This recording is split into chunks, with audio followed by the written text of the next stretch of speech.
ಕಟಕ ಲಗ್ನ ಅಥವಾ ರಾಶಿಯ ಭವಿಷ್ಯವನ್ನು ತಿಳಿದುಕೊಳ್ಳೋಣ. ಕೇತು, ಶುಕ್ರ, ಬುಧ ಮತ್ತು ರವಿ ಗ್ರಹಗಳು ತಮಗೆ ಶುಭ ಫಲವನ್ನು, ರಾಹು, ಶನಿ, ಗುರು ಮತ್ತು ಕುಜ ಗ್ರಹಗಳು ಅಶುಭ ಫಲ ಅಥವಾ ಮಿಶ್ರ ಫಲವನ್ನು ನೀಡುತ್ತವೆ.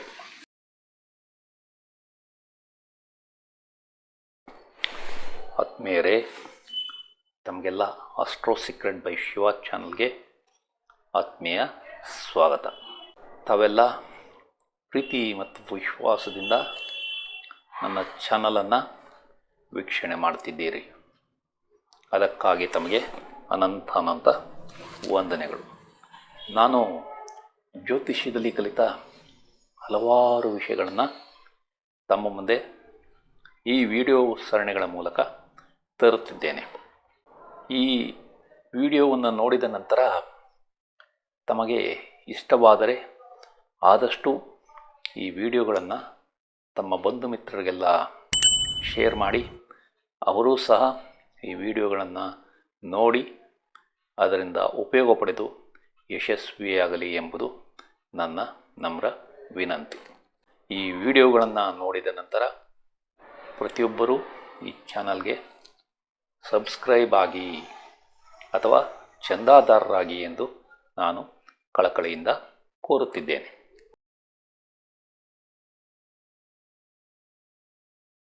ಈ ಮಾಸದಲ್ಲಿ ಬದಲಾವಣೆ ತರುವ ದಿನಾಂಕಗಳು 4, 7, 14, 15, 16 ಮತ್ತು 17, ಹಾಗೆಯೇ 21, 24, 26, 27 ಮತ್ತು 29.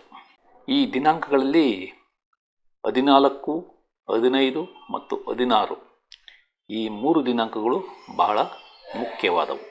ಇವುಗಳನ್ನು ತಾವು ಒಂದೆಡೆ ಬರೆದಿಟ್ಟುಕೊಂಡು ಈ ದಿನಾಂಕಗಳಲ್ಲಿ ಆದ ಬದಲಾವಣೆಗಳನ್ನು ತಾವು ತಿಳಿದುಕೊಳ್ಳಿ. ಶನಿಗ್ರಹವು ಸದ್ಯ ವಕ್ರ ಸಂಚಾರದಲ್ಲಿದ್ದು ದಿನಾಂಕ 29/11/2025 ಅದು ವಕ್ರ ಸಂಚಾರದಲ್ಲಿಯೇ ಇರುತ್ತದೆ. ಇದನ್ನು ತಾವು ಒಂದೆಡೆ ಬರೆದಿಟ್ಟುಕೊಳ್ಳಿ. ಈಗ ಕಳೆದ ಮಾಸಗಳಲ್ಲಿ ನಾನು ತಿಳಿಸಿದ ದಿನಾಂಕಗಳಂದು ಅಥವಾ ಆ ದಿನಾಂಕಗಳ ನಂತರ ಆದ ಬದಲಾವಣೆಗಳ ಬಗ್ಗೆ ಸಂಕ್ಷಿಪ್ತವಾಗಿ ತಿಳಿದುಕೊಳ್ಳೋಣ. ದಿನಾಂಕ 30 ಜುಲೈ 2025 ಆ ದಿನಾಂಕದಂದು ರಷ್ಯಾದಲ್ಲಿ 8.8 ತೀವ್ರತೆಯ ಭೂಕಂಪನ ಸಂಭವಿಸಿ ಸುನಾಮಿ ಉಂಟಾಗಬಹುದೆಂಬ ಎಚ್ಚರವನ್ನು ನೀಡಲಾಗಿದೆ. ಈ ಭೂಕಂಪನದ ಪರಿಣಾಮ ಒಂದೆಡೆ ಜಪಾನ್ನಿಂದ ಇನ್ನೊಂದೆಡೆ ಅಮೇರಿಕದ ತನಕ ಪಸರಿಸಿದೆ. ಇದು ಬಹಳ ಗಂಭೀರವಾದ ವಿಷಯ. ನಂತರ ದಿನಾಂಕ 3 ಆಗಸ್ಟ್ 2025 ಭಾರತ ಮತ್ತು ಇಂಗ್ಲೆಂಡ್ ನಡುವೆ 5ನೇ ಟೆಸ್ಟ್ ಪಂದ್ಯ ಓವಲ್ ಕ್ರೀಡಾಂಗಣದಲ್ಲಿ ನಡೆದಿತ್ತು. ಭಾರತ ತಂಡ ವೀರೋಚಿತವಾಗಿ ಆಡಿ ಪಂದ್ಯವನ್ನು ಗೆದ್ದು ಸರಣಿಯನ್ನು 2-2ರಲ್ಲಿ ಸಮ ಮಾಡಿಕೊಂಡಿತು. ಇದು ಬಹಳ ಸಂತೋಷದ ವಿಷಯ. ಅದೇ ರೀತಿ ಡೊನಾಲ್ಡ್ ಟ್ರಂಪ್ ರವರು ಭಾರತದ ಮೇಲೆ ತೆರಿಗೆಯ ಯುದ್ಧವನ್ನು ಸಾರಿರುವುದು. ಈ ಡೊನಾಲ್ಡ್ ಟ್ರಂಪ್ ಮಾಡುತ್ತಿರುವ ತೆರಿಗೆಯ ಹೆಚ್ಚಳದಿಂದ ದೇಶದ ಹಲವೆಡೆ ಅಲ್ಲೋಲ ಕಲ್ಲೋಲ ಸೃಷ್ಟಿಯಾಗಿದೆ. ಅದೇ ರೀತಿ 14 ಆಗಸ್ಟ್ 2025 ದರ್ಶನ್ ರವರ ಬೇಲ್ ಸುಪ್ರೀಂ ಕೋರ್ಟ್ನಲ್ಲಿ ವಜಾಗೊಂಡಿರುವುದು ಇದು ಬಹಳ ಅಚ್ಚರಿಯ ಬೆಳವಣಿಗೆ. ಈಗ ಸ್ಟಾಕ್ ಮಾರ್ಕೆಟ್ ಕಡೆ ನೋಡೋಣ. ನಿಫ್ಟಿ ದಿನಾಂಕ 21 ಜುಲೈ 2025ರಲ್ಲಿ 24,882 ಲೋ ಟಚ್ ಆಗಿತ್ತು. ಅದೇ ರೀತಿ 24 ಜುಲೈ 2025ರಲ್ಲಿ 25,246 ಈ ಹೈ ಟಚ್ ಆಗಿದೆ. ಅಂದರೆ 364 ಅಂಕಗಳ ಏರಿಕೆ ಕಂಡಿದೆ. ಅದೇ ರೀತಿ 11 ಆಗಸ್ಟ್ 2025ರಂದು 24,347 ಈ ಲೋ ಅನ್ನು ತಲುಪಿತ್ತು. ಅದೇ ರೀತಿ 12 ಆಗಸ್ಟ್ 2025ರಂದು ಅಂದರೆ ಮರುದಿನವೇ 24,702 ಅಂಕಗಳ ಜಿಗಿತ ಕಂಡಿದೆ. ಅಂದರೆ 355 ಅಂಕಗಳ ಹೆಚ್ಚಳವಾಗಿದೆ. ಅದೇ ರೀತಿ 21 ಆಗಸ್ಟ್ 2025ರಂದು 25,153 ಅಂಕಕ್ಕೆ ಏರಿಕೆಯಾಗಿತ್ತು. ಅದೇ 22 ಆಗಸ್ಟ್ 2025ರಂದು ಮತ್ತೆ 24,859ಕ್ಕೆ ನಿಫ್ಟಿ ಕುಸಿದಿದೆ. ಇದನ್ನು ಸಾವು ಅರ್ಥ ಮಾಡಿಕೊಳ್ಳಿ. ಈ ಟ್ರಂಪ್ ರವರು ಮಾಡಿರುವ ತೆರಿಗೆ ಯುದ್ಧದಲ್ಲಿ ಭಾರತದ ಸ್ಟಾಕ್ ಮಾರ್ಕೆಟ್ ಮೇಲಕ್ಕೂ ಏರದೆ ಕೆಳಕ್ಕೂ ಇಳಿಯದೆ ಮಧ್ಯದಲ್ಲಿಯೇ ತೇಲಾಡುತ್ತಿದೆ. ಇದನ್ನು ತಾವು ಸರಿಯಾಗಿ ಅರ್ಥ ಮಾಡಿಕೊಳ್ಳಿ.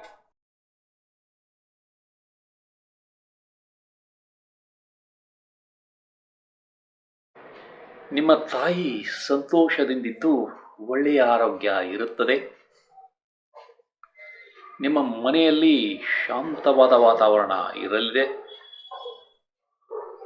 ನೀವು ಈ ಅವಧಿಯಲ್ಲಿ ವಾಹನ, ಜಮೀನು ಅಥವಾ ತೋಟ ಖರೀದಿಗಾಗಿ ಯತ್ನಿಸಿದರೆ ಯಶಸ್ಸನ್ನು ಕಾಣುತ್ತೀರಿ. ನಿಮ್ಮ ಮಕ್ಕಳ ಸ್ಕೂಲ್ ವಿದ್ಯಾಭ್ಯಾಸ ಯಶಸ್ಸು ಕಾಣಲಿದೆ. ನೀವು ರಿಯಲ್ ಎಸ್ಟೇಟ್ ವ್ಯವಹಾರ ಮಾಡುತ್ತಿದ್ದರೆ ಈ ಅವಧಿಯಲ್ಲಿ ಒಳ್ಳೆಯ ಲಾಭ ಪಡೆಯುತ್ತೀರಿ. ನೀವು ಕೃಷಿಕರಾಗಿದ್ದರೆ ಈ ಅವಧಿಯಲ್ಲಿ ನಿಮಗೆ ಯಶಸ್ಸು ಸಿಗಲಿದೆ. ನಿಮ್ಮ ಕುಟುಂಬದಲ್ಲಿ ಮಕ್ಕಳ ಜನನ ಅಥವಾ ಮದುವೆಯಿಂದ ಸದಸ್ಯರ ಸೇರ್ಪಡೆ ಆಗುತ್ತದೆ. ನಿಮಗೆ ಬಂಗಾರದ ಒಡವೆಗಳನ್ನು ತೆಗೆದುಕೊಂಡು ಸಂತೋಷ ದೊರೆಯಲಿದೆ. ನಿಮ್ಮ ಸ್ಟಾಕ್ ಮತ್ತು ಶೇರ್ಗಳ ವ್ಯವಹಾರ ಯಶಸ್ಸು ಕಾಣಲಿದೆ.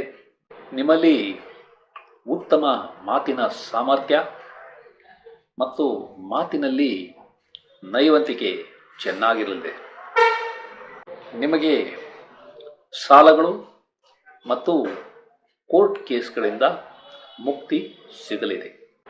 ನಿಮ್ಮ ಜೀವನದಲ್ಲಿ ಕಷ್ಟಗಳು ಕಡಿಮೆಯಾಗುತ್ತವೆ. ನೀವು ಅಕ್ಕಪಕ್ಕದ ಮನೆಯವರ ಜೊತೆ ಒಳ್ಳೆಯ ಸಂಬಂಧವನ್ನು ಹೊಂದುತ್ತೀರಿ. ನಿಮ್ಮ ವ್ಯಕ್ತಿತ್ವ ಮತ್ತು ಬುದ್ಧಿಶಕ್ತಿ ಈ ಅವಧಿಯಲ್ಲಿ ಚೆನ್ನಾಗಿರಲಿದೆ. ನಿಮ್ಮ ಹಾಸ್ಟೆಲ್ನಲ್ಲಿರುವ ಮಕ್ಕಳು ಯಶಸ್ಸನ್ನು ಕಾಣುತ್ತಾರೆ. ನಿಮ್ಮ ಹಣಕಾಸು ಮತ್ತು ಸಂಪತ್ತು ಈ ಅವಧಿಯಲ್ಲಿ ಹೆಚ್ಚಾಗಲಿದೆ. ನಿಮ್ಮ ಸ್ನೇಹಿತರು, ಹಿಂಬಾಲಕರು ಮತ್ತು ಸಹೋದ್ಯೋಗಿಗಳಿಂದ ನಿಮಗೆ ಉತ್ತಮ ಸಹಕಾರ ಸಿಗಲಿದೆ. ನಿಮ್ಮ ಆಶಯಗಳು, ಆಕಾಂಕ್ಷೆಗಳು ಈ ಅವಧಿಯಲ್ಲಿ ಕೈಗೂಡಲಿವೆ. ನಿಮ್ಮ ವಿದೇಶಿ ಸಹಭಾಗಿತ್ವ ಯಶಸ್ಸನ್ನು ಕಾಣುತ್ತದೆ. ನಿಮ್ಮ ಪಾಲುದಾರರ ಜೊತೆ ಉತ್ತಮ ಬಾಂಧವ್ಯವನ್ನು ಹೊಂದುತ್ತೀರಿ. ನೀವು ಯಾವುದಾದರೊಂದು ಕಾಯಿಲೆಯಿಂದ ಆಸ್ಪತ್ರೆ ಸೇರಿದ್ದರೆ ಅದರಲ್ಲಿ ಮುಕ್ತಿ ಹೊಂದಿ ಬಿಡುಗಡೆ ಭಾಗ್ಯವನ್ನು ಪಡೆಯುತ್ತೀರಿ. ನಿಮಗೆ ಪಿತ್ರಾರ್ಜಿತ ಆಸ್ತಿಗಳು ಸಿಗುವ ಸಂಭವ ಇಲ್ಲ. ನಿಮಗೆ ಬರಬೇಕಾದ ಇನ್ಶೂರೆನ್ಸ್ ಹಣ ನಿಧಾನವಾಗಿ ಕೈ ಸೇರಲಿದೆ. ನಿಮಗೆ ಕಷ್ಟಪಡದೆ ಲಾಭವಿಲ್ಲ. ನಿಮ್ಮ ವಿದೇಶದಲ್ಲಿನ ಹಣಕಾಸಿನ ವ್ಯವಹಾರದಲ್ಲಿ ಹುಷಾರಾಗಿರಿ. ನೀವು ಯಾವುದಾದರೊಂದು ಕೋರ್ಟ್ ಕೇಸ್ನಲ್ಲಿ ತೊಡಗಿದ್ದರೆ ಅದು ವಿಫಲವಾಗುವ ಸಂಭವ ಇದೆ. ನಿಮಗೆ ಬಲಿಷ್ಠ ಶತ್ರುಗಳ ಕಾಟ ಹೆಚ್ಚಾಗಲಿದೆ. ನೀವು ಕೆಲಸದಿಂದ ವಜಾ ಅಥವಾ ಕಡ್ಡಾಯ ನಿವೃತ್ತಿ ಆಗಬಹುದು. ಜಾಗ್ರತೆ. ನಿಮ್ಮ ಮದುವೆ ನಿಶ್ಚಯ ನಿಧಾನವಾಗಲಿದೆ. ನಿಮ್ಮ ಸಂಗಾತಿಯೊಂದಿಗೆ ಕಿರಿಕಿರಿಯನ್ನು ಅನುಭವಿಸುತ್ತೀರಿ. ನೀವು ನಿಮ್ಮ ವ್ಯವಹಾರದಲ್ಲಿ ಪಾಲುದಾರಿಕೆ ಮಾಡುತ್ತಿದ್ದರೆ ಪಾಲುದಾರರ ಜೊತೆ ಜಾಗೃತವಾಗಿ ವ್ಯವಹಾರ ಮಾಡಿ. ನಿಮ್ಮ ಕೋರ್ಟ್ ವ್ಯಾಜ್ಯಗಳು ಮತ್ತು ದಾವೆಗಳ ಯಶಸ್ಸು ನಿಧಾನವಾಗಲಿದೆ. ನೀವು ಕಾಂಟ್ರಾಕ್ಟ್ ಮಾಡುತ್ತಿದ್ದರೆ ಲಾಭ ಕಡಿಮೆ ಇರಲಿದೆ. ನಿಮ್ಮ ಪ್ರಯಾಣಗಳು ಕಿರಿಕಿರಿಯಿಂದ ಕೂಡಿರುತ್ತವೆ. ನೀವು ವಿದೇಶದಲ್ಲಿನ ಯಶಸ್ಸು ಮತ್ತು ಸಂಬಂಧಗಳ ಬಗ್ಗೆ ಹುಷಾರಾಗಿರಿ. ನಿಮ್ಮ ತಂದೆಯ ಸ್ನೇಹಿತರೊಂದಿಗೆ ಪಾಲುದಾರಿಕೆ ಮಾಡಬೇಕೆಂದಿದ್ದರೆ ಅದು ನಿಧಾನವಾಗಲಿದೆ. ನೀವು ಈ ಅವಧಿಯಲ್ಲಿ ಸಮಾಜದಲ್ಲಿ ಮುಕ್ತವಾಗಿ ಬೆರೆಯುವುದಿಲ್ಲ. ನಿಮ್ಮ ಉನ್ನತ ವ್ಯಾಸಂಗದ ಯಶಸ್ಸು ನಿಧಾನವಾಗಲಿದೆ. ನೀವು ಕೆಲಸದಲ್ಲಿ ಬದಲಾವಣೆಗಾಗಿ ಯತ್ನಿಸಿದರೆ ಅದು ಈ ಅವಧಿಯಲ್ಲಿ ಸಾಧ್ಯವಿಲ್ಲ. ನಿಮ್ಮ ದೇವತಾರಾಧನೆ ಮತ್ತು ತೀರ್ಥಯಾತ್ರೆಗಳು ಕಿರಿಕಿರಿಯಿಂದ ಕೂಡಿರುತ್ತವೆ. ನಿಮ್ಮ ಸಂಶೋಧನೆ ಮತ್ತು ಆವಿಷ್ಕಾರಗಳು ನಿಧಾನವಾಗಿ ಯಶಸ್ಸು ಕಾಣುತ್ತವೆ. ನೀವು ಈ ಅವಧಿಯಲ್ಲಿ ಧರ್ಮ ಕಾರ್ಯ ಮಾಡಬೇಕೆಂದಿದ್ದರೂ ಅದು ಸಾಧ್ಯವಿಲ್ಲ. ನಿಮ್ಮ ಪುಸ್ತಕ ಪ್ರಕಟಣೆ ನಿಧಾನವಾಗಬಹುದು. ನಿಮಗೆ ಕೆಲಸದಲ್ಲಿ ಯಶಸ್ಸು ಕಷ್ಟವಾಗಲಿದೆ. ಈ ಅವಧಿಯಲ್ಲಿ ನಿಮಗೆ ಕಾರ್ಮಿಕರ ಸಹಕಾರ ಸರಿಯಾಗಿ ಸಿಗುವುದಿಲ್ಲ. ನೀವು ಈ ಅವಧಿಯಲ್ಲಿ ಸಾಲವನ್ನು ಕೊಡಬೇಡಿ, ಏಕೆಂದರೆ ಕೊಟ್ಟ ಸಾಲ ವಾಪಸ್ ಸಿಗುವುದು ನಿಧಾನವಾಗಲಿದೆ. ನಿಮಗೆ ವ್ಯಾಪಾರದಲ್ಲಿ ಅಥವಾ ಕಚೇರಿಯಲ್ಲಿ ಬಾಕಿ ಬರಬೇಕಾದ ಹಣ ನಿಮ್ಮ ಕೈ ಸೇರುವುದು ನಿಧಾನವಾಗಲಿದೆ. ನೀವು ಬಾಡಿಗೆಗಾಗಿ ಮನೆಯನ್ನು ಅಥವಾ ವಾಣಿಜ್ಯ ಮಳಿಗೆಯನ್ನು ಕೊಟ್ಟಿದ್ದರೆ ಆ ಬಾಡಿಗೆದಾರರಿಂದ ತಾವು ಕಿರಿಕಿರಿಯನ್ನು ಅನುಭವಿಸುತ್ತೀರಿ. ನಿಮ್ಮ ದ್ವೇಷ ಮತ್ತು ಅಸೂಯೆಗಳು ಈ ಅವಧಿಯಲ್ಲಿ ಜಾಸ್ತಿಯಾಗಲಿವೆ. ನಿಮ್ಮ ತಂದೆಯ ಕೆಲಸ ಅಥವಾ ವ್ಯಾಪಾರದಲ್ಲಿ ಯಶಸ್ಸು ನಿಧಾನವಾಗಲಿದೆ. ನಿಮ್ಮ ಪಾಲುದಾರರು ವ್ಯವಹಾರದಲ್ಲಿ ನಿಧಾನವಾಗಿ ಹೂಡಿಕೆ ಮಾಡಿದರೂ ಅವರಿಗೆ ಒಳ್ಳೆಯ ಲಾಭ ಸಿಗಲಿದೆ.